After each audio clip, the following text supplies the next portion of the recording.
Well, good morning, everyone.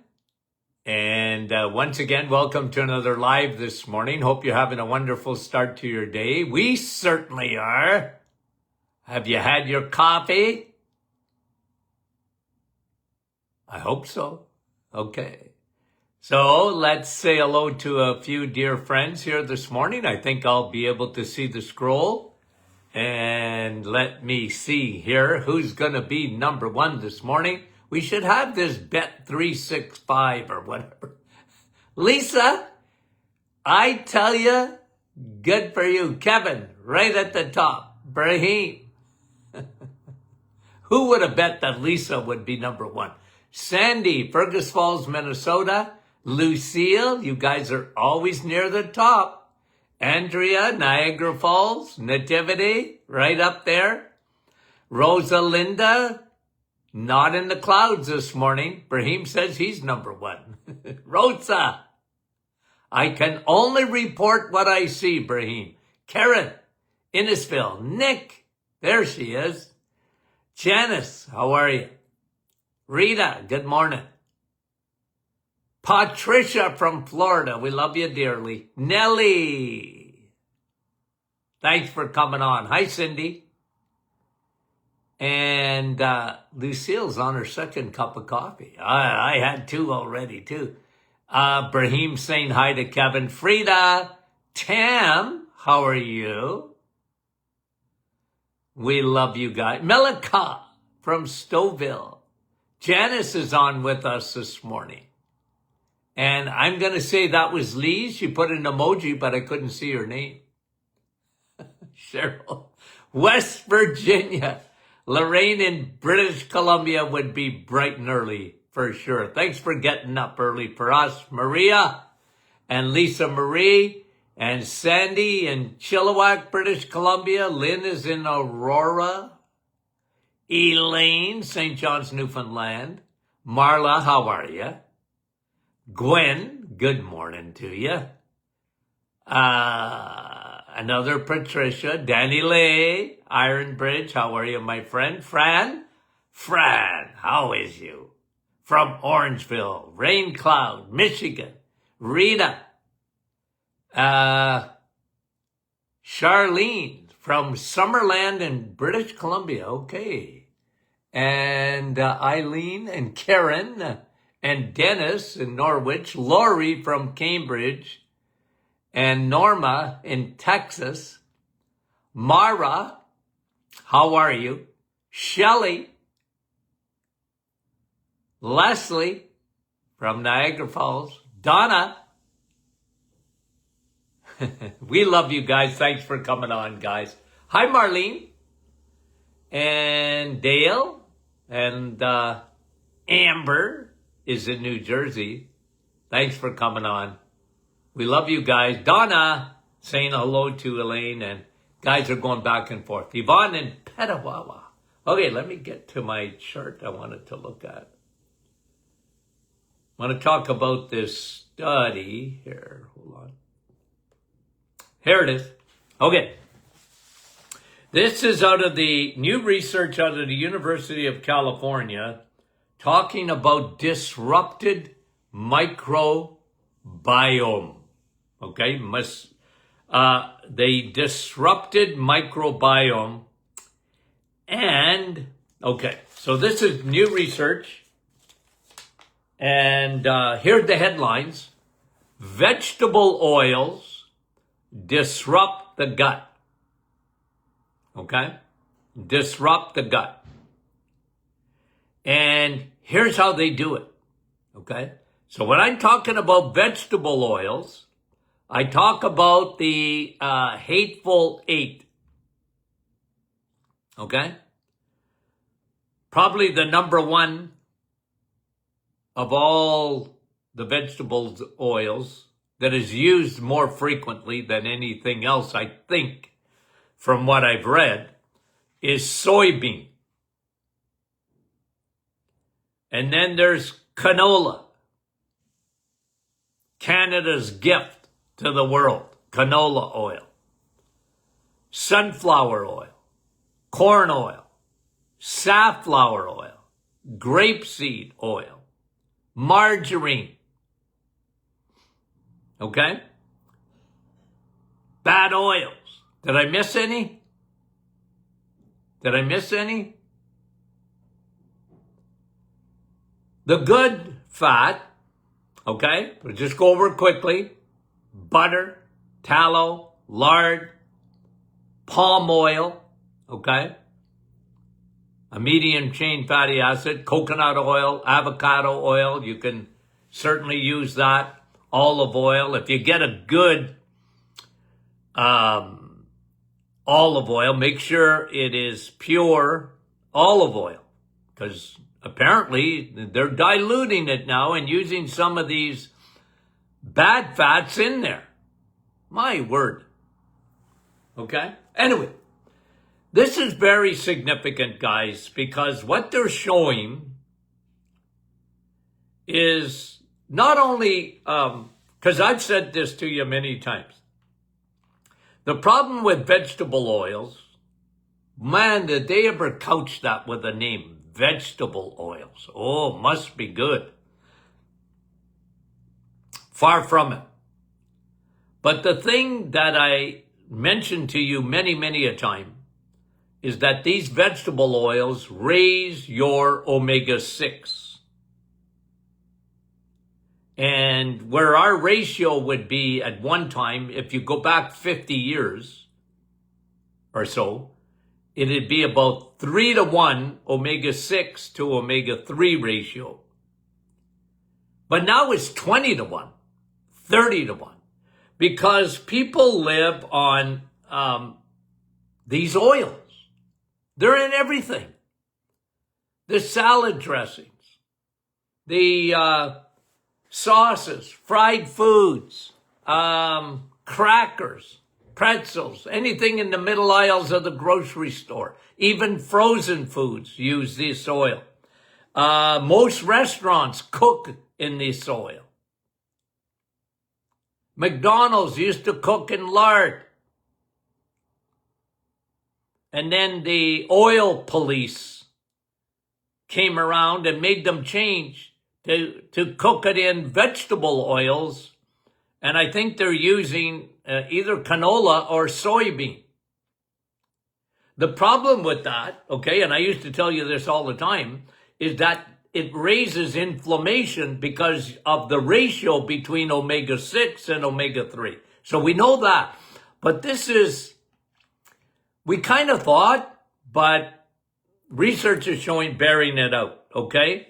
That vegetable oils disrupt the gut, okay? So let me give you a little bit of what they said in the study so that we break it down a little bit more, okay? It disrupts the microbiome.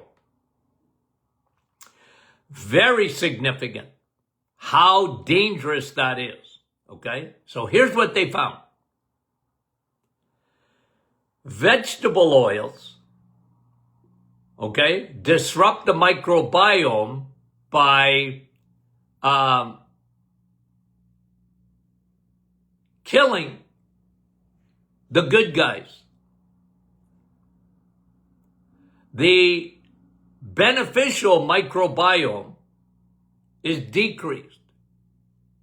The lactobacillus, okay, they go down.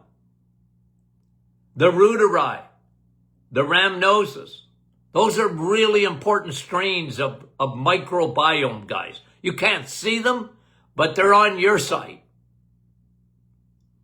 They help the body detox. They help the body keeping that tight-knit gut, the tight junctions, they call it, so that no garbage gets into your bloodstream. But what happens, it disrupts the microbiome, and these, especially kids and that, they're consuming all this bad oil. Nobody's told them.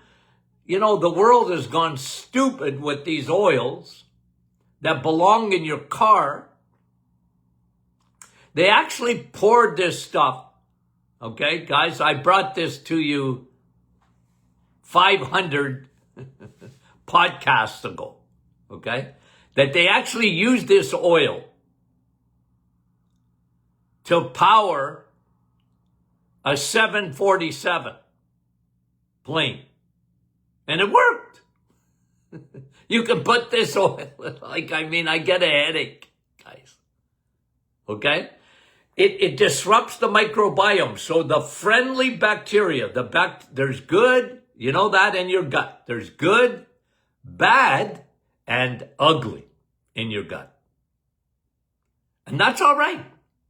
Everybody has, or should have, good bacteria, bad bacteria. And I always used to say this, okay? Because I like to use Bible illustrations, okay? There's a story, remember David and Goliath? Well, you had the Israeli army and the Philistine army, and they came out every day across a valley, and they would face off against each other. They just looked at each other. And your gut, guys, you got bad guys, and you got good guys. And as long as you have more good than bad, you win. You win. You're going to have bad bacteria. And one of the worst things I hate is a sanitized, over-sanitized environment. You know, like people that wear a mask all the time and they're scared skinny of viruses and bacteria. They live their lives. They hear about the, what was that new one that was coming out that made the news a couple of weeks ago?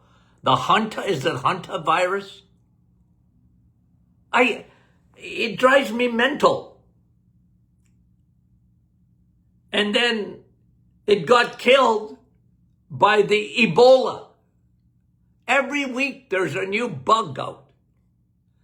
And it scares the life out of people. Well, I used to tell my patients, I used to tell my radio audience, I've been talking about this for years on this program. And what am I talking about? Take care of you. Start with you. Don't worry about other people yet. Okay?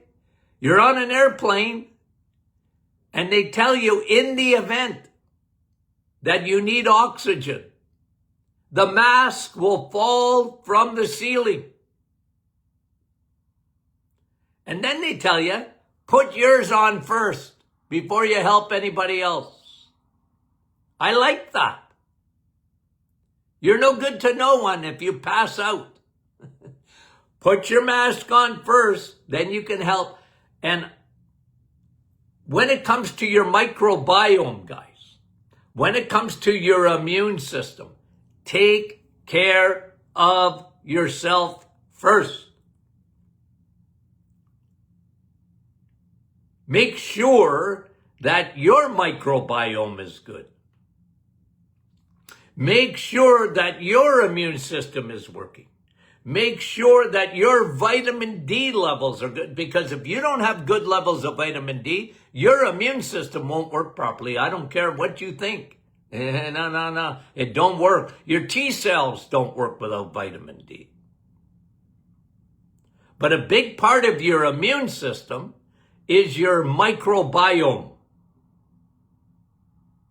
You got to have more good guys than bad guys, but you're going to have bad guys. And what they showed, okay, in this study, is a disrupted microbiome with people that consume too much of vegetables, so-called vegetable oils. It affected the microbiome in this way. It killed the good guys and increased harmful bacteria like E. coli. E. coli. E. coli went up. Good bacteria went down with bad oils. So now you got a double whammo because you got inflammation going through the roof. Okay? That ain't good for you. And you got a disrupted microbiome. Now, your gut is susceptible to invasion. Because they never talk about this, but this is so important, guys. So important in the microbiome. When you don't have enough good guys and the bad guys take over.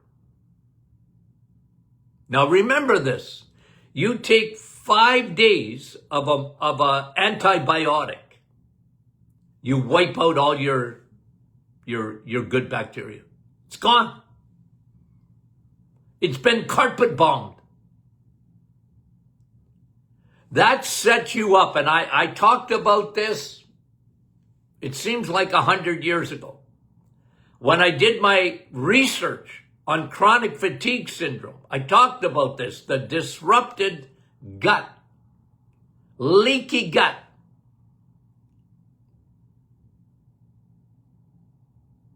People thought I was crazier than a hoot owl, talking about, what? Leaky gut?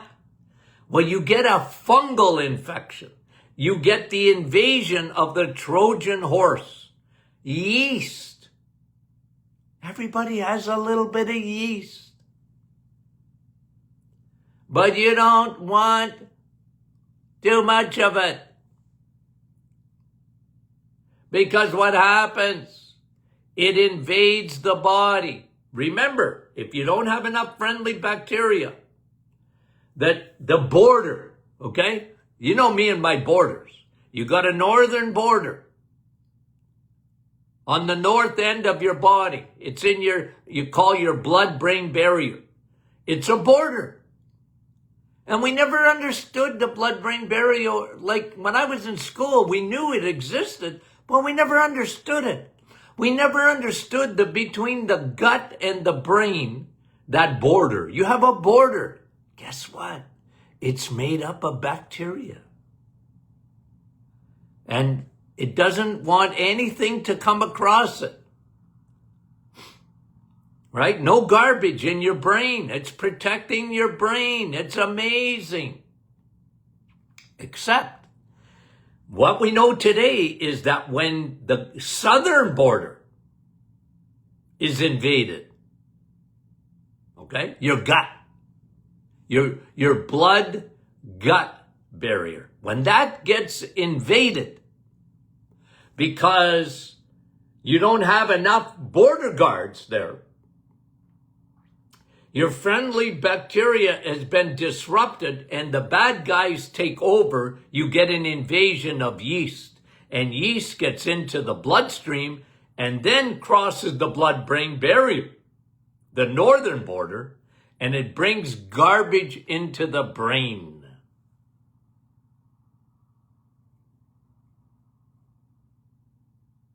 You get an overgrowth.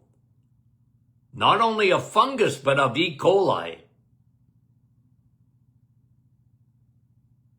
And when E. coli gets through into the bloodstream,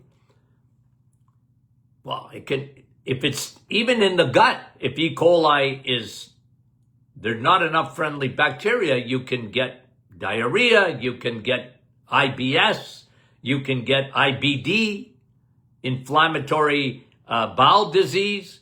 You can get, I think, with fungus, you get Crohn's. It's involved in diverticulosis. We know that yeast or fungus is the problem of SIFO, small intestine fungal overgrowth. They always say it's bacterial, but it's really a fungal overgrowth in the small intestine. How does that happen?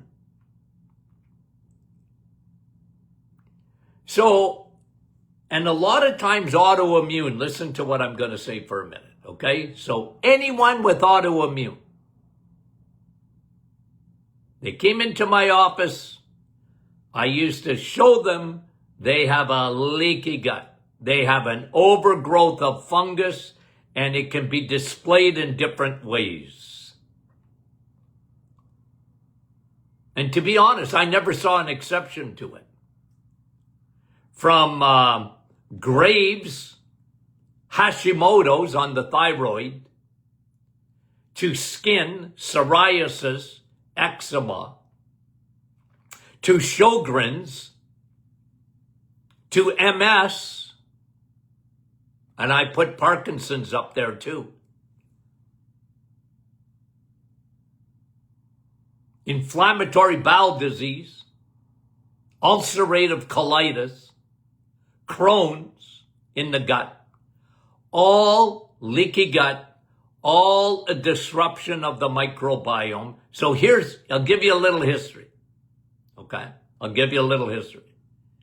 Almost everyone that I ever tested in my office had their microbiome carpet bombed by antibiotics. 2, they were big and they didn't even realize it. Consumers of vegetable oils.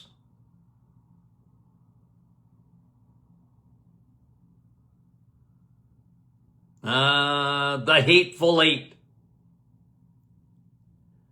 And almost all of them. It was amazing what happened when you cleaned up their diet. When you got them on, and you know, a lot of them even couldn't, even because their microbiome, you know what, guys? When you have, for example, this is sort of a condition that I've talked about, because I get asked about it, this mast cell activation syndrome.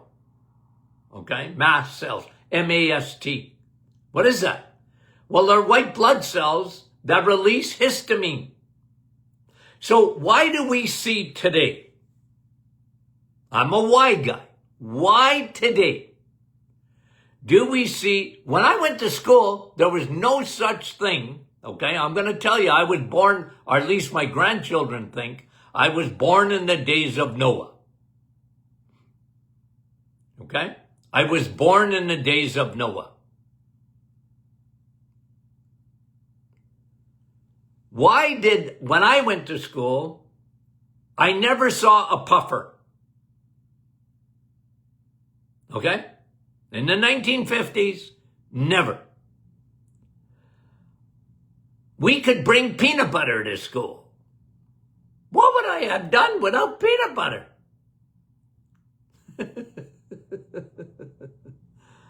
But you can't even bring it to school anymore. You ever ask the question why? Why is that happening? It's the gut. So when you see, why do we see so much autoimmune disease today? Why? Microbiome disruption. Leaky gut, leaky brain, leaky gut, leaky skin, leaky gut, leaky sinuses. Okay? Why do we see so much of it? Leaky gut, leaky lung. Leaky gut, leaky joints. Rheumatoid arthritis. Okay, it's been around, but there's so much more of it today. Juvenile arthritis. Type 1 diabetes. That's autoimmune. Why do those little canaries in the coal mine, why did they get type 1 diabetes? A perfect storm, in my opinion, for these kids. It's a disruption of the microbiome. And you can get it in the southern border, and you can get it in the northern border. You like my illustration of borders? And the Trojan horse, Candida fungus. You know, they're saying this, and I'm not totally disagreeing with it. So, okay? Because there's a lot of stuff online now talking about every cancer is a parasite. It's parasites. Well, I beg to disagree. I think it's fungus. So can you imagine autoimmune?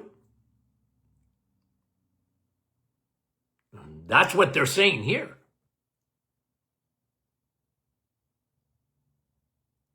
The microbiome is getting fleeced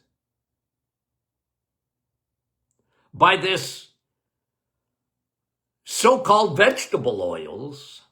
You put it in a perfect combination of antibiotics, carpet bombing the microbiome, and then you add the food with these oils that your body really, you know what? When, let's say you're having toast with margarine, okay? And you put margarine, because it's a better fat, right? Says who? Anyway, because you see, this is why it happened, guys. Because the food industry and cardiologists and whatever, they said, well, fat, look at saturated fat. It's saturated.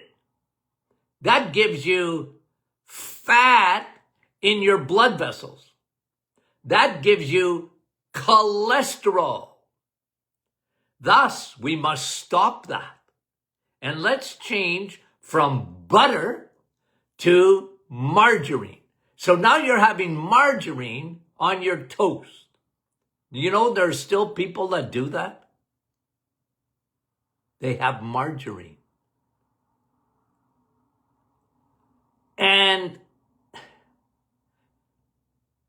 margarine consumed, your gut, when it gets down there, your gut goes, what is it?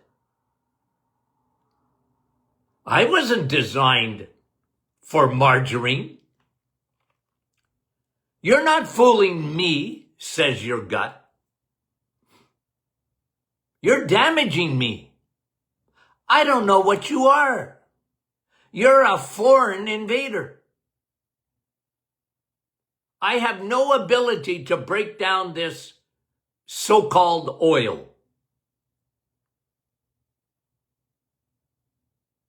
Your body wasn't designed for it. Your body was designed for real fat. Right? You have an egg. It has real fat. You have butter. You have real fat in butter. Your body knows what it is. Oh, there it is. You can't even absorb vitamins, fat-soluble vitamins like vitamin D. Without it, you want fat. Good fat. And so study after study now, if you know, and look, doctors are fine. The most fascinating new research is on the microbiome. It's fascinating.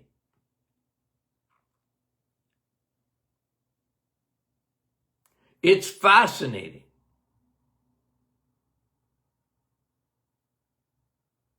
But it's got to be old-fashioned. Do you think anybody 100 years ago was consuming margarine? No, you had butter. Until they vilified it. Oh, it'll elevate your cholesterol. It'll give you a heart attack. You better not have too many eggs. You better not have cheese. You better not have butter. You better not have steak. And if you have steak, like make it lean. And so you go to the grocery store, you can hardly find fat hamburger.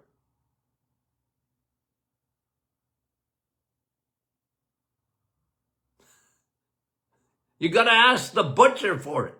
Can you leave some fat in the hamburger, please? You know, it's good for you.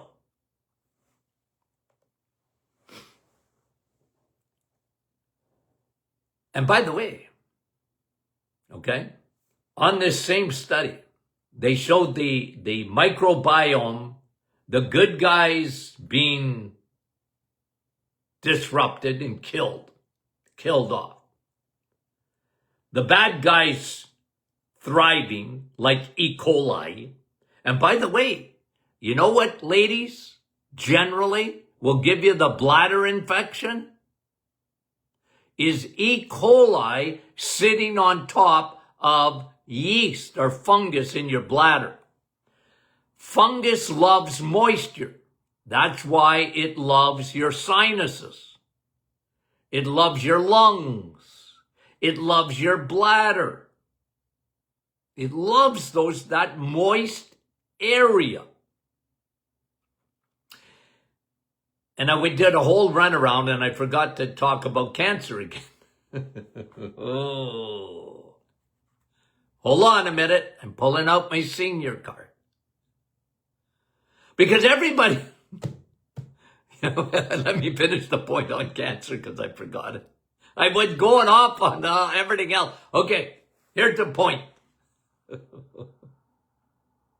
Guys, they say it's parasites, okay, because you see a lot of that on the internet now, on YouTube. But Dr. Martin, as much as I love those gurus, I disagree. I think the vast majority of cancers are fungal based. So not only autoimmune, because cancer, in a way, is autoimmune. It's the body turning on itself. And the reason I say it's yeast, because tumors, they love sugar. Cancer cells, we talked about that, the PET scan. And there's nothing that loves sugar more than yeast. Don't feed the bears. I've only been saying that for 30 years. Okay? Because we got bears in Northern Ontario. We had so many a few years ago, my sister said they're buying condos.